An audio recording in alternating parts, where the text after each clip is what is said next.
All right. Well, good afternoon, everyone, and we really appreciate you joining us today and taking the time to be here. I am Kathy Naylor, CFO for Rancho Water, and really the purpose of today's workshop is to walk through the results of the district's recent capacity fee study. We recognize these fees are very important to our local development community, and we want to make sure that this process is transparent, collaborative, and that all of our questions are out there and giving us an opportunity to answer those. So our role here today is not only to present the findings of the study, but to make sure that everyone has all the same information, and for us to listen to you carefully and follow up with any questions that maybe don't get answered today. On the line with us is Alex Bugby from Corolla Engineering. So Alex's team is the consulting firm that worked with us on this study. And I'm going to go ahead and turn it over to Alex and have him walk through the details of the study and our recommendations. There's not very many people on here. We can go all the way through and answer questions after, but if there's something compelling, feel free to ask at the time.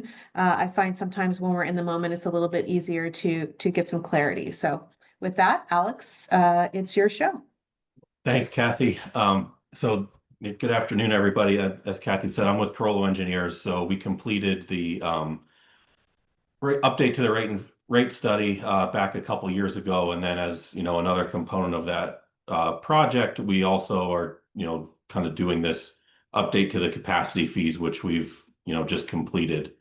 And so what we kind of wanted to talk through today, really is just a little bit of background on capacity fees, which I'm sure, given your line of work, most of you are all familiar with.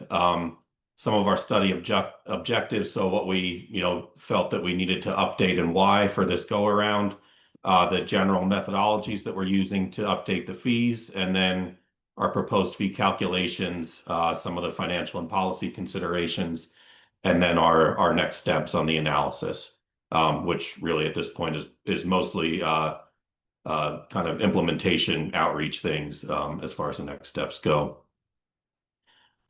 So, as a lot of I think, capacity fees, what we're looking at are just the one-time charges imposed to recover cost of system capacity whenever we have a new connection to, one of the water systems or to the wastewater system that would require a new meter or a new sewer lateral, or if we've got a change in use that would require upsizing a meter or reevaluating the number of equivalent dwelling units that are assigned to each connection on the sewer side of things.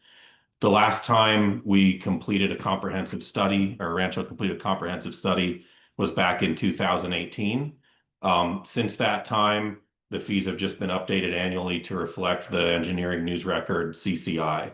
And so the last update that was done based on that ENR inflation was on July 1st, 2025, and those fees were adopted along with the 25-26 budget. So where we're at right now is $29.43 per MEU for the Rancho Water Division, $31.02 for the Santa Rosa Water Division, and $12,730 for the Sewer Division. So, what we're kind of the sort of regulatory environment that we're working under when we're doing connection fees or capacity fees really is Government Code 66,000 through 66013. The biggest thing there is that we need to make sure that we have a good cost basis for the fees that we're calculating, and that we've got reasonable proportionality between the amount of the charge that gets charged to any new or upsized connection to the system, and the amount of capacity that's needed to serve any new or upsized connection to the system. Some of the things that are legally permissible to be included in there would be, on the water side, storage, treatment, distribution, and water resources type assets and costs. On the wastewater side, anything from collections, treatment, reclamation, and disposal of treated water. We'll get into, in the next slides a little bit what types of assets we're specifically including in the capacity fees here for Rancho. The fee revenues have to be tracked and accounted for, within the accounting system, and they can only be spent on capital costs. So that would include capital projects, but also they can be used to pay debt service, since really that is a capital cost that's been incurred. It's just that we're amortizing it out over time rather than paying all at once. We're not subject to Prop 218, so we don't have to go through that same implementation and protest process as we would for regular rates. And some of the proportionality requirements aren't as stringent. But that being said, based off of Government Code 66,000 and just best practices in setting fees, we do need to make sure that, however we develop the unit fee per MEU on water or per EDU on sewer, and the way that we're assessing that fee to individual customers is truly proportional to the amount of capacity being reserved by each connection to the system. There are now, as you probably know, some other specific regulations for very, very specific issues. One of the examples of that would be for ADUs, where the regulations kind of dictate which ADUs specifically can be charged a capacity fee based on the size, how they're actually built out, and so forth. So the kind of overall objectives for the study when we got started in this is that one, we wanted to perform this comprehensive capacity fee study so that we could reflect all of the latest financial information that we have. So obviously the last comprehensive study being back in 2018, things have changed since that time. A lot of debt has been paid off, capital projects have been completed, and so forth. Growth projections have been updated. So we want to make sure we're including all of that. We wanted to reevaluate the fee methodology, so make sure that the way that fees were being calculated still makes sense for the conditions as they are now. And as I said, kind of update those growth and CIP projections to reflect that latest planning information that we have available right now. At the same time, we also have our sort of policy goals and considerations. And so on that side of things, we want to make sure that however we're developing the fees, we're accounting for Rancho Water District's unique circumstances. So compared to a lot of other agencies, Rancho Water does get a lot of revenue in from property taxes that can be used to pay for capital projects. And so we want to make sure that as we develop the fees, we are accounting for that here in Rancho, because of all those property taxes, on the water side, at least, there are less costs that need to be supported by the fee as compared to some other similar agencies, because we have that other source of revenue. Want to try to maintain fee affordability. So there are a lot of different ways that we could calculate the fees and, just technically could justify, any range of the fee depending on which specific assets we include. But, we're not here to sort of upset the apple cart. The goal is to, update things, make sure we've got all the latest and greatest information in there, make sure that the methodologies make sense for where we are right now, and kind of move forward from there.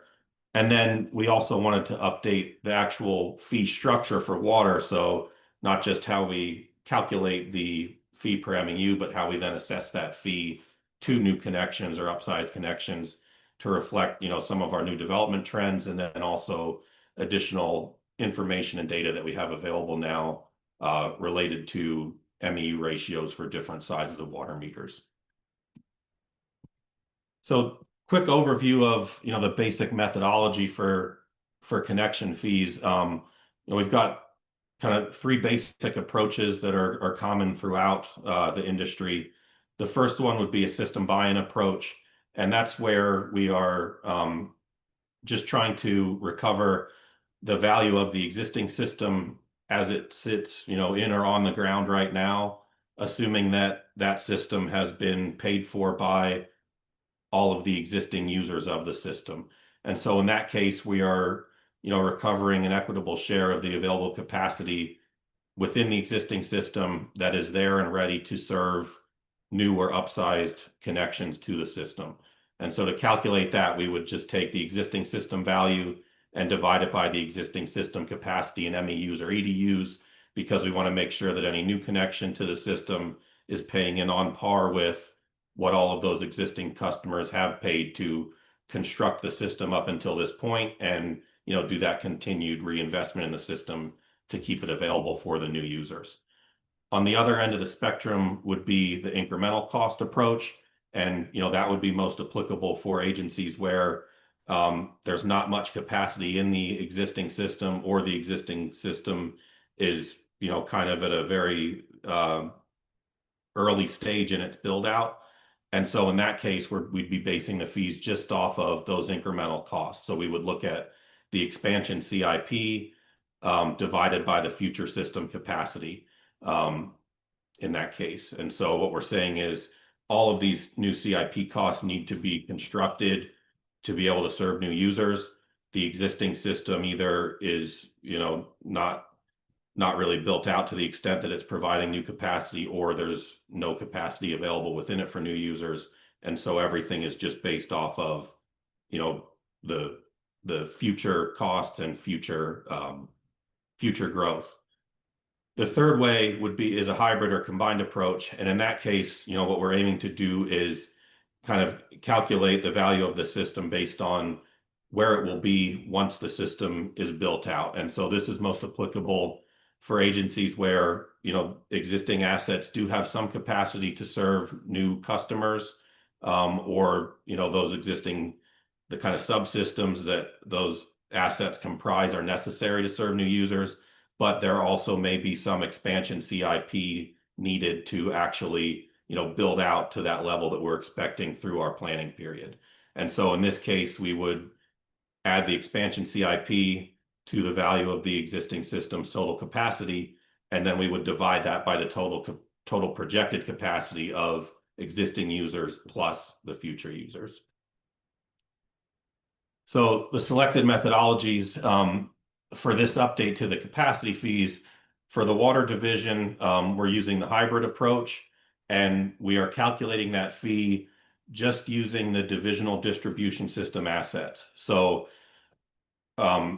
within Rancho Water District as a whole, we have the two different water divisions, Rancho and Santa Rosa divisions, but then there is also the resource division, and then there are also other shared assets that are more related to kind of water production and water resources, such as the Vale Dam. We're not including any of those in this capacity fee calculation under the assumption that all of that stuff is generally funded with property taxes. And so, the capacity fees just focus on that kind of more localized distribution system for each of the water divisions, and that really is just including, kind of distribution pipelines, main lines, operational storage, and pump stations within that local distribution system. The reason that we've selected the hybrid approach is that, both of the systems do have available capacity that was funded by the existing users. So we want to make sure that new users are buying into that. They also both have some CIP that's needed to serve growth, just based on where the specific areas where growth is expected to occur. There are some other pipeline and pump station projects that need to be completed, for those developments to actually take place. We've evaluated everything just through fiscal year ending 2035. So, I'm sure you've seen other studies that, often are evaluated on a 20-year or 30-year horizon. We wanted to make sure for this effort that we didn't have too much speculative information included in there. We wanted it to just be all of the things that are, really solidly identified, and, that we really expect to happen within this planning period. And based off of the information that we have, it made the most sense to just evaluate through 2035, because the growth plan and the capital plan are more well-defined over that 10-year projection horizon. And then just one item of note is that back in 2018, that study used the buy-in approach. Just based on how, we're evaluating the system now, we think it makes more sense to switch that over to the hybrid. For the sewer division, that's where we are proposing the buy-in approach. And that's based off of all of the assets that are specifically owned by Rancho. So that's really Rancho's collection system, and then Rancho's share of the Syrah assets. So the Rancho, sewer division owns a share of the Syrah plant and some of the kind of larger trunk collection lines. And so this fee is just based off of the amount of that capacity that Rancho actually owns. The reason we went with the buy-in is that really, the system has available capacity that was funded by existing users, and that capacity is sufficient to be able to serve any of the new customers that we're expecting to come into the system over our 10-year projection period. The other reason is that we do have minimal growth expected over that period, which we'll show in a couple slides. And so the way that we are calculating this fee then for the buy-in approach is just taking the value of the existing system, dividing by the current EDUs, and then anybody new would be buying in on par with those customers that are already connected to the system. This is also a change in methodology from the last time, where last time the sewer division did use the hybrid approach. The reason for that was, back in 2018, there were more capacity type projects that were identified through that study. I think that's all sort of been completed by now, and so we're just at sort of what is for now, the kind of final capacity of that system. So just to get right to the numbers here, so the increases that we're proposing for Rancho Water, our proposed fee is $31.83, so that's an increase of $240 per meter equivalent unit. Santa Rosa Water, our proposed fee is $31.76 per MEU, so an increase at $74 per MEU. And then on the sewer division, our proposed fee is $12,866, so $136 increase. If any questions so far, or we good to keep going into a little bit more detail on the calculation methodology? All right, thanks. I'll keep on rolling through then. So just wanted to go through a kind of summary of the fee calculations, and a bit more specifically, what assets and values are included in there, as well as the adjustments, and then, kind of looking at what we have on the screen here, which are our growth projections. And so, as we've mentioned, we're just evaluating things through 2035 so that we can kind of use projections that we think are more certain, because we're limiting it to this 10-year time frame. And you can see, what our projected growth amounts are there. So for Rancho Water, we're expecting about 12% growth over this 10-year period. And I'll say that growth in the number of MEUs. Santa Rosa, about 11%. So those are, more or less on par with each other. You can see, though, there for the sewer division that, our growth that we're expecting over this 10-year time frame is very minimal at just 3.9% total. And since we are using the buy-in method, so our denominator is just that 2024 current number of EDUs that we have from the customer data. So to actually calculate the fees, as we said, for water, we're looking at the hybrid approach. And so we're adding, the value of the existing system plus the future system, and then, making some adjustments to account for some of those kind of specific characteristics that Rancho Water has. And so the value of the existing system, as we said, is just the divisional distribution system, and we evaluate that as replacement cost new less depreciation. So what that means is that we take for every asset that is identified as being one of those divisional distribution system assets, we have within the accounting system, we have the original cost of that asset. And we take that original cost, and using historical ENR CCI data, bring that value up to current dollars.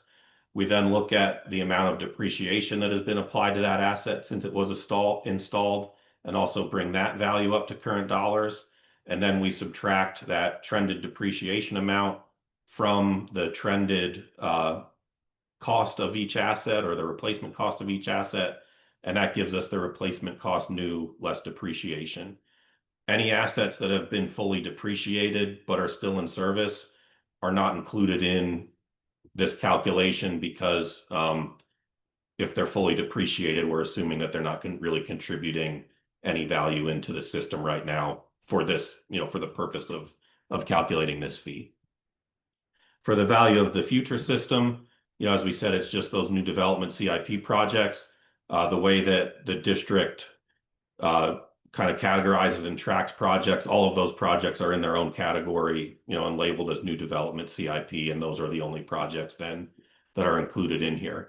And then lastly, we apply the adjustments to account for outstanding liabilities, but also other sources of funds that have been used to pay for part of the capital and will be used to pay for part of the future capital. So we subtract off our outstanding debt principal since, that's a liability against the value of the system. We don't want new users to have to kind of to pay for that. And so we decrease the system value based on that outstanding debt principal.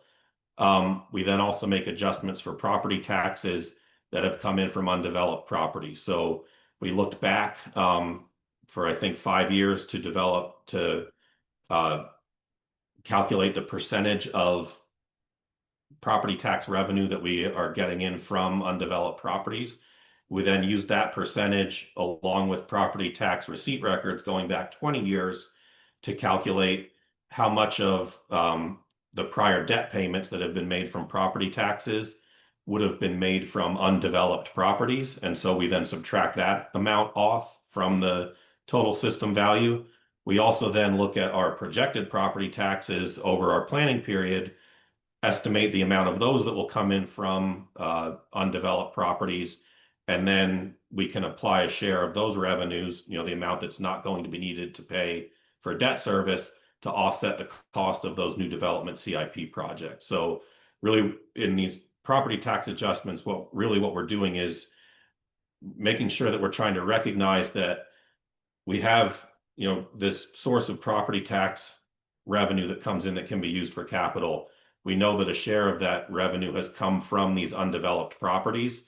And so since those properties have already contributed to the value of the system, even though they haven't been developed yet, we want to account for that by making those adjustments to the system value. And so what the calculation looks like from a numbers perspective for Rancho is we've got, the RCNLD of our existing system of just over 295 million. We subtract off that outstanding debt principal as a liability. We can then subtract off the property tax funded assets. So that's that amount that was paid for by undeveloped properties over the last 20 years, which gives us, an existing system value of about 197 million. We then add on the new development CIP projects of 26.8 million, but we can subtract off the amount of property taxes that we expect to get in from undeveloped properties over our planning period here of 17.6 million. And so then the value of future system that actually gets applied is just 9.3 million. And then to calculate the fee, we take that total system value of 205.8 divided by the total number of MEUs at build out, and that gives us our fee of 3183 per MEU. And then same calculation for the Santa Rosa division, just with the Santa Rosa division specific numbers. One thing to point out here for Santa Rosa is that Santa Rosa doesn't receive quite as much property tax as the Rancho division on sort of on a proportional basis.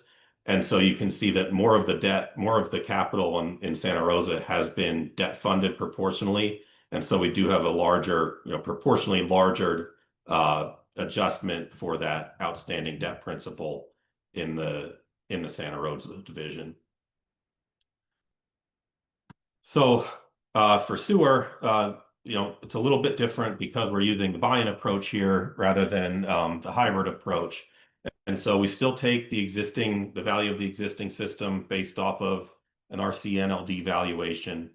But because we don't have property taxes coming in to the wastewater or to the sewer system to pay for capital, and because the existing customers have kind of paid for all of that through their ongoing rates. We do have some adjustments that we add to the system value to account for that. So the first one is we add in the cash reserves that are related to capital. So as soon as any new customer comes in and connects to the system, they're going to have access to those cash reserves, which, are a benefit to them and an asset of the sewer division, as those can be used to pay for and will be used to pay for capital projects in the future. And they're also kind of just necessary for the, sustainable function of the system. And then we also add in historic interest costs. So, much of the sewer system has been funded with debt. And so that debt has been supported through the rates of all of the existing users up until now. And so in effect, because it's been debt funded, the assets just have that additional cost associated with them, because it's not only that we're paying for the kind of dollar value of the asset that's showing in the accounting system, we've also been paying interest on all of those assets since they've been constructed. And so really it's been more expensive for those existing users. The adjustment then that we apply here is just the outstanding debt principal, because we don't have property taxes coming in to the sewer division to pay for the capital. And so what the calculation looks like then is a little bit simpler. So we just have our RCNLD, subtract off the liability of our outstanding debt principal, but then we are adding on those cash non-operating reserves that are available for capital purposes. And we add on the interest paid to account for the fact that really, that $83 million RCNLD has actually cost, $39 million more since the assets have been constructed, because the existing users have had to make those interest payments. And so that gives us a total system value of just under 108 million. We divide that then by the existing EDUs, and that gives us our total fee of 12,866 per EDU. And sorry, this should be EDU here. I just missed updating that in this table. So from there, once we've defined kind of that unit fee per MEU on water and per EDU on wastewater, we kind of need to think about then how we assess that fee to new or upsized users of the system. And that's where some of our policy and actual fee structure considerations come into play. So we don't foresee or we're not proposing any changes on the wastewater side. So that's just going to stay based on kind of EDUs as it has been. Where we are proposing some updates are to the water capacity fees. The first one of those is that we'll be expanding and updating the MEU ratios that are used to calculate the fees for each meter size. So up until now, the fees have, we've had specific fees for each meter size just up until 8 inches. And then anything over that was just charged at the same fee. As part of the rate study that we did a couple years ago, we actually looked at kind of all of the meters that are installed throughout the system and the specific types and brands of meters that are installed. We then pulled spec sheets for each of those to actually see what their rated capacity was. And based on that rated capacity, we were able to determine updated MEU ratios for each of those meters based on how much instantaneous flow they can each actually provide. And so based on that, what we're proposing is that we are, adding in charges for, or, I guess a charge category for 6-inch turbo meters, 8-inch turbo meters, and 10-inch and 12-inch meters. And then we're updating our ratio for 8-inch meters based on, what we see as the capacity of those meters that are actually installed and being installed throughout the system. I'll note that currently we really only have a handful of meters that are in these large sizes. And it's not like this would go back and retroactively affect any of those now. It's just any new connections that would be impacted by this. The other change that we're proposing is for master meters to move to a fee per dwelling unit rather than a fee that's just based on the size of the master meter. And so what the policy would be is that we would either, any new connection that is a master metered facility would be charged based on the greater of either the charge for the master meter or a charge based on an assumption of 0.67 MEUs per dwelling unit. And so the reason that we're doing this is, and we made the same change on to the monthly fixed charges within the rates, is that we want to make sure that we're accounting for the minimum capacity that would be needed to serve each of those units if it were indeed metered individually. And so we're doing that under the assumption that, if all those units could be metered individually, they could be served by a 5/8 inch meter, which based on, Rancho's base meter size of 3/4 of an inch with a 30 gallon per minute capacity, a 5/8 inch meter would be equivalent to 0.67 MEUs per dwelling unit. And so then what the proposed fees would look like with those changes, and you can see, in the existing fees, we kind of just top out at 8 inch, and then, the fees aren't increasing. And so you can see what we would have fees then, for each of the sizes going up there based on the actual capacity, per the meter specifications, for those larger meters. And then we also would have that MFR master metered fee per dwelling unit, that would get charged based off of, the minimum of the number of dwelling units built times that fee per dwelling unit, or the, whatever fee you'd have otherwise for that size of meter. Wanted to include a comparison of kind of the regional water connection fees, and I'll, as well as the sewer fees. I'll note that these are the fees per single MEU that we're comparing here. But you can see that for both water divisions, even with the proposed updates, Rancho and Santa Rosa are still both kind of, very much at the low end of the fees throughout the region. It's always hard to, do these comparison apples to apples because everybody has kind of a different funding structure, and they may be at sort of a different place within their sort of build out process. So agencies that aren't very built out yet and have a whole lot of CIP, I think Elsinore Valley is one of those, might tend to have higher rate or higher fees just because they've got a lot more CIP that they have to do to be able to serve those new customers. The other advantage that Rancho has here is we do get that, very significant amount of property taxes that can be used to pay for those water resources type assets and joint facility assets. And so where a lot of these agencies, the fees might be including everything from, production, treatment, water resources, all the way through to, distribution, transmission and distribution. Here in Rancho, we have those other sources of revenues, and so our fees can be based purely on that localized distribution system, which helps to keep the capacity fees lower. On the sewer side, you can see we're kind of in about the upper third as we compare to the other agencies, but with the same caveat here that it's difficult to make those apples to apples comparisons because everybody's got kind of a different funding structure, for how they actually pay for their capital.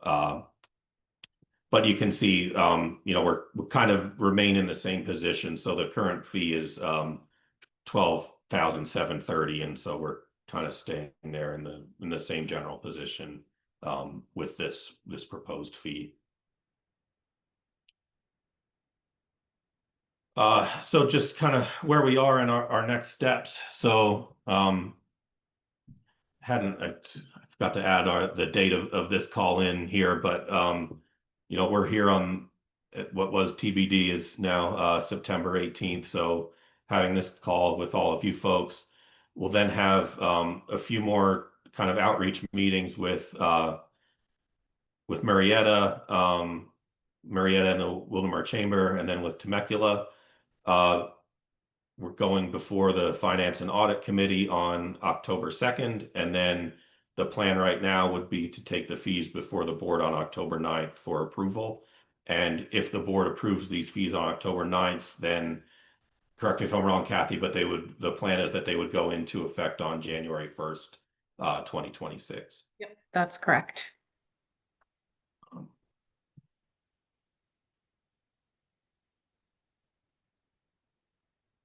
And I think that's it. So any kind of questions, concerns, or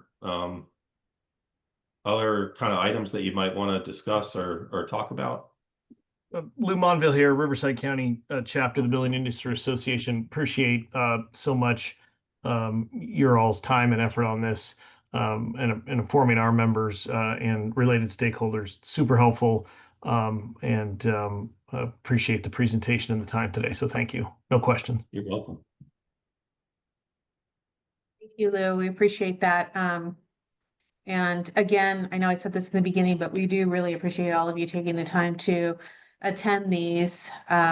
It's always, we definitely want this to be a collaborative effort. And again, we know how important these things are to our community. So we would just want to make sure that people have all the information they need in order for, budget planning and all of that information and to get your questions answered. So Kathy, if you can share these, share the slide deck with me and others that might want it.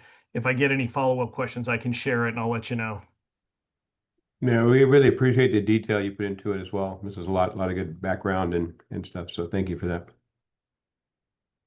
And Can I ask this is Julie Polly with the Realtor Association. I as well appreciate being included. We partner with BIA and are laser focused on housing affordability as well. So this all plays into it, and we really do appreciate the outreach, and I will be sure to share with our members.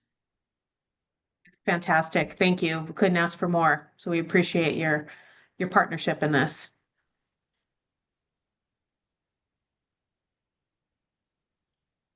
So Lou, you had asked to share the, anybody that I have an email for that's on this call, we can send the slide deck over. Yeah, I just think in case, there's questions get circulated, we can share the deck. I think the deck speaks for itself. So I think we, if I get any questions, I can share it. And I think like I said, I think it's excellent. Thank you. And then I know our public outreach, Kimmy Wall's on the line, and she is trying to keep a very active page together on our website. Kimmy, what do we have posted so far as information on this process? So far, Kathy, it was just the flyer that we had up announcing this public workshop. However, we could put the this video up there if you prefer, or on our YouTube I was channel. just saying, Kimmy, even if you want to post the deck and just send us a link where we can direct folks, that's fine too. Yep. Yeah, I just think this presentation is excellent. I think it's to the folks in my world that will care, they're going to find it pretty straightforward and self-explanatory. So job well done. Thank you. That's wonderful feedback, because it's always hard to take a lot of information and condense it down into something that's digestible. And still get the detail that you need, but not confusing everybody. So we appreciate your feedback on that. Doug and I spend a lot of time with folks who spend a lot of time looking at capacity fees. So I'm on your website. I'm not easily seeing the page that you're referring to. So the flyer was on, since the workshop was already over, it was on the /rates page. So ranchowater.com/rates. And that's where this video will be afterwards.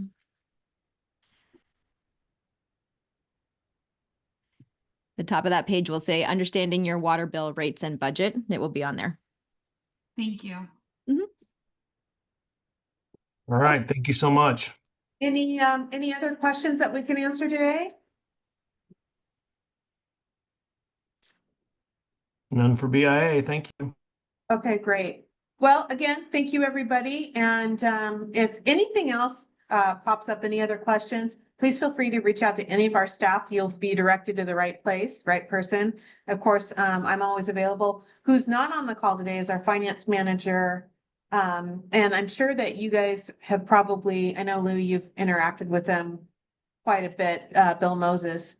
So I think you have his contact information as well. But my email is naylork, Naylork @ranchowater.com. And please feel free to reach out to me if you need anything at all. Thanks again. Okay. Well, thank you so much, everybody, and have a wonderful rest of your afternoon. Do the same. Thanks. All Thank right. you. Appreciate it. Thank you. Thank Bye-bye. you very much.